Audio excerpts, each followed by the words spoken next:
Welcome guys. तो आज हम देखेंगे ओबीजीवाई का बहुत important topic obstetrical emergency.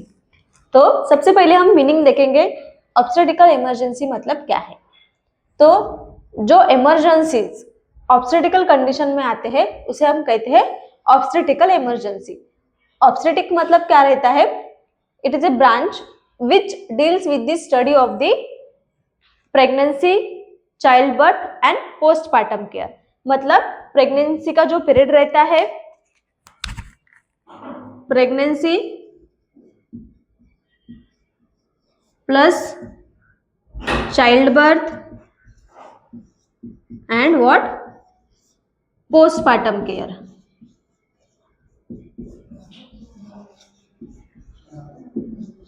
Postpartum care, तो ये सब जो बातें हैं that is the pregnancy, child birth और पोस्टपार्टम केयर, ये सब हम कौन से इसमें देखते हैं?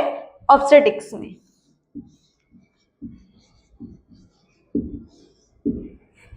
तो अगर इन सिचुएशन में मतलब either in the pregnancy, either in the child birth और either in the postpartum care और पोस्टपार्टम पीरियड, अगर इन ड्यूरेशन में उस मदर को कोई भी अगर कॉम्प्लिकेशन आता है, कोई भी मेडिकल इमरजेंसी अगर आती है, तो उसे हम कहते हैं what, obstetrical emergency.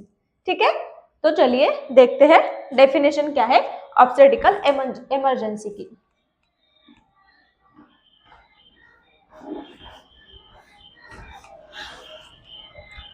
Obstetrical emergency our life threatening medical condition. Obstetrical emergency क्या है?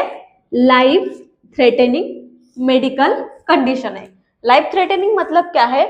अगर हम इन इमरजेंसी में मदर को प्रॉपर और टाइम पे अगर केयर नहीं प्रोवाइड कर सकेंगे तो उससे क्या होगा, उसकी जान भी जा सकती है। That is what the life threatening medical condition that occurs.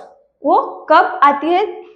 Pregnancy में, और ड्यूरिंग लेबर भी आ सकती है और आफ्टर डिलीवरी भी आ सकती है। इनमें से कौन से भी ड्यूरेशन में अगर कोई लाइफ थ्रेटनिंग मेडिकल कंडीशन जो है वो अराइज हो रही है तो उसे हम कहेंगे ऑब्स्टेट्रिकल इमरजेंसी। क्लियर है definition what is the obstetrical emergency?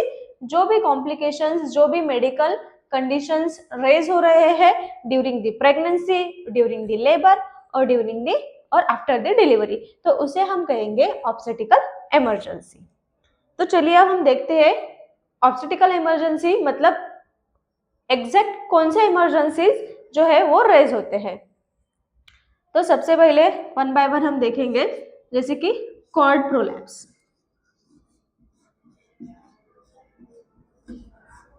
Cord prolapse एक इमरजेंसी मेडिकल ऑब्स्टेट्रिकल इमरजेंसी है।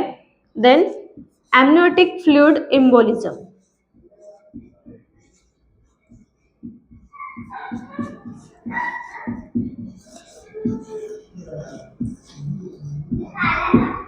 Then vasa previa,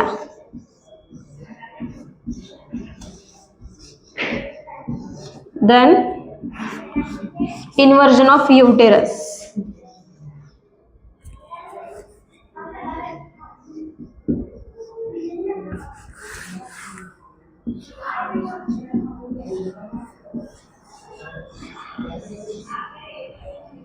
then rupture of uterus,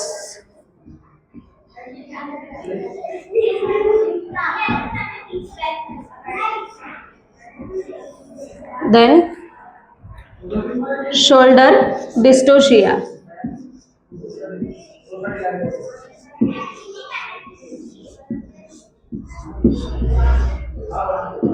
then postpartum hemorrhage,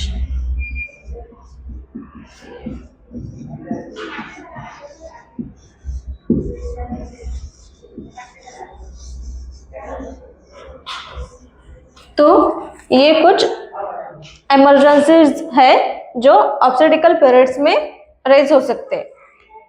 first is the cord prolapse. Just general introduction देखेंगे हम।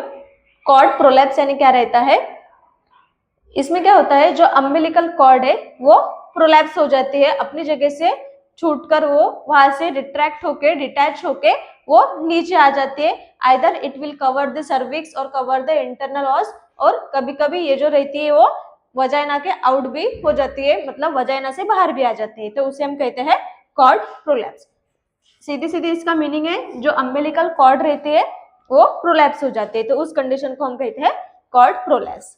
Then amniotic fluid embolism, ये जो condition है इसमें क्या होता है, जो एमनियोटिक फ्लूइड रहता है और जो भी जैसे कि एमनियोटिक फ्लूइड है, फिटस का हेयर है और जो भी म्यूकस वगैरह रहता है, ये सब निकल के मदर के ब्लड स्ट्रीम में चला जाता है, तो उस कंडीशन को हम कहते हैं एमनियोटिक फ्लूइड एम्बोलिज्म। जो एमनियोटिक फ्लूइड है वो बाहर निकल के मदर के ब्लड स्ट्रीम में एंटर्ड हो जाता है। देन वासा प्रीविया, वासा प्रीविया में क्या होता है, जो ये कॉर्ड की एबनॉर्मेलिटी है, कॉर्ड की मेडिकल कंडीशन है अम्बिलिकल कॉर्ड की।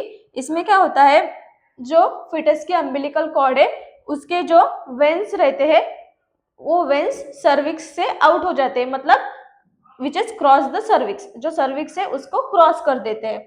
जैसे कि हम एग्जांपल देते हैं, यहाँ पे प्लेसेंटा, ये कॉर्ड, और ये हम एग्जांपल लेंगे बेबी यहाँ पे है। तो यूजुअली क्या रहता है, इस प्लेसेंटा को अटैच रहती है ये अम्बिलिकल कॉर्ड और इधर से फिटस को, लेकिन ये कॉर्ड निकल के क्या हो जाती है, ये कॉर्ड निकल के नीचे आ जाती है और जो सर्विक्स है उसको क्रॉस कर देती है, मतलब सर्विक्स के नियर आ जाती है। यहाँ पे सर्विक्स रहता है वो सर्विक्स को क्रॉस कर देती है, तो उसे हम कहते हैं वासा प्रीविया। उसमें भी कुछ कंडीशन है जैसे कि कॉर्ड प्रोलैप्स, ओकल कॉर्ड, ऐसे और कंडीशंस रहते हैं कॉर्ड प्रोलैप्स में भी, और cord presentation. Then next condition है इन्वर्जन ऑफ यूटेरस। इसका मतलब क्या रहता है, जो यूटेरस है, ये जो यूटेरस है, ये यूटेरस अपनी जगह से होके नीचे आ जाता है, मतलब बाहर निकल जाता है, तो उसे हम कहते हैं इन्वर्जन ऑफ यूटेरस, मतलब ये अपनी जगह से बाहर आके नीचे गिर जाता है, तो उस कंडीशन को हम कहते हैं inversion of uterus. Then rupture of the uterus, मतलब ये जो कंटिन्यूटी रहती है यूटेरस की उसमें डिसरप्शन आ जाता है, मतलब वो फट जाता है, टियर हो जाता है, लैसिरेट हो जाता है, तो उसे हम कहते हैं rupture of the uterus. Then next is the shoulder dystocia. Shoulder dystocia में क्या हो जाता है, जो बेबी रहता है, जो फिटस रहता है, फिटस का हेड जो है वो बाहर निकल आता है, फिटस का हेड जो है वो बाहर निकल आता है, और जो शोल्डर रहते हैं वो शोल्डर अंदर फंस जाते हैं, स्टक हो जाते हैं यूटेरस के अंदर, तो उस कंडीशन को हम कहते हैं shoulder dystocia. Then last one is the postpartum haemorrhage. Postpartum haemorrhage क्या है, डिलीवरी होने के बाद अगर मदर को बहुत ज्यादा वजाइनल ब्लीडिंग हो रही है तो उसे हम कहते हैं पोस्टपार्टम हेमोरेज। उसमें भी दो टाइप्स रहते हैं, that is primary postpartum haemorrhage और सेकेंडरी पोस्टपार्टम हेमोरेज। तो प्राइमरी में क्या रहता है, जो विद इन 24 आवर्स तक रहता है उसे हम कहते हैं प्राइमरी पोस्टपार्टम हेमोरेज, और जो आफ्टर 24 आवर्स हो जाता है उसे हम कहते हैं सेकेंडरी पोस्टपार्टम हेमोरेज। तो ये सब बेसिक आइडिया हो गई रिगार्डिंग द ऑब्स्टेट्रिकल इमरजेंसीज, मतलब ये मोस्ट कॉमन ऑब्स्टेट्रिकल इमरजेंसी है। इसमें और एक इमरजेंसी है, वो है ऑब्स्टेट्रिकल शॉक।